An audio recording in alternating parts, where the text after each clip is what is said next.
আসসালামু আলাইকুম। কেমন আছেন সবাই?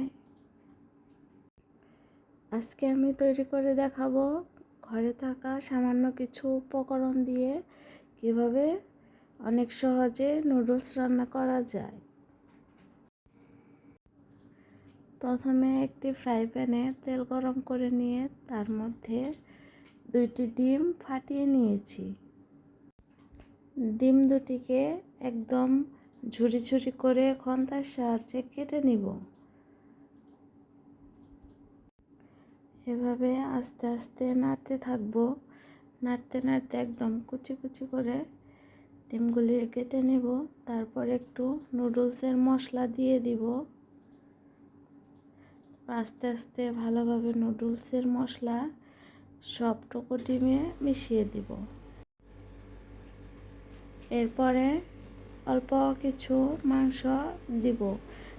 মাংসটুকু আমি আগেই সিদ্ধ করে রেখেছিলাম।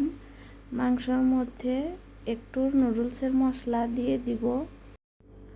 এরপর ডিম আর মাংস একসাথে ভালোভাবে নেড়েচেড়ে মিশিয়ে নিব। আস্তে আস্তে ডিম আর মাংসটা রান্না হতে থাকবে। এরপর সিদ্ধ করে রাখা নুডলস দিয়ে দিব। আমি আগে থেকেই নুডলসটা সিদ্ধ করে রেখেছিলাম। সিদ্ধ করে পানি ঝরা দিয়ে নেবেন।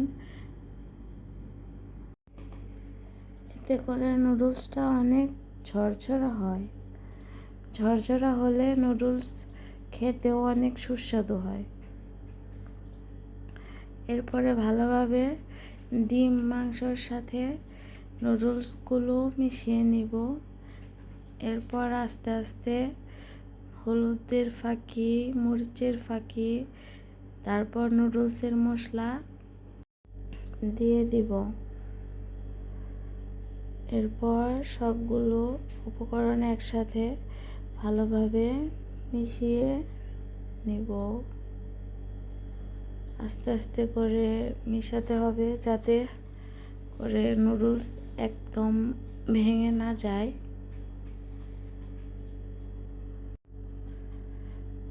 এভাবে আস্তে আস্তে নাড়তে থাকবো যতক্ষণ না পর্যন্ত সবগুলো মশলা নুডলসের গায়ে লেগে যায়। এই সময় খেয়াল রাখতে হবে চুলার হিট যেন একদম লো থাকে, না হলে পুড়ে যাওয়ার সম্ভাবনা থাকবে। এতে করে নুডলসটাও ভালো হবে না। মশলার সাথে যাতে নুডলসগুলো ভালোভাবে মিশে যায় এজন্য এভাবে অনবরত নাড়তে হবে। তারপর হয়ে যাবে সুস্বাদু নুডলস রেডি। আজকে এই পর্যন্তই। ভিডিওটি ভালো লাগলে লাইক, শেয়ার অ্যান্ড কমেন্ট করুন আর পেজটা ফলো করুন। ধন্যবাদ। আসসালামু আলাইকুম।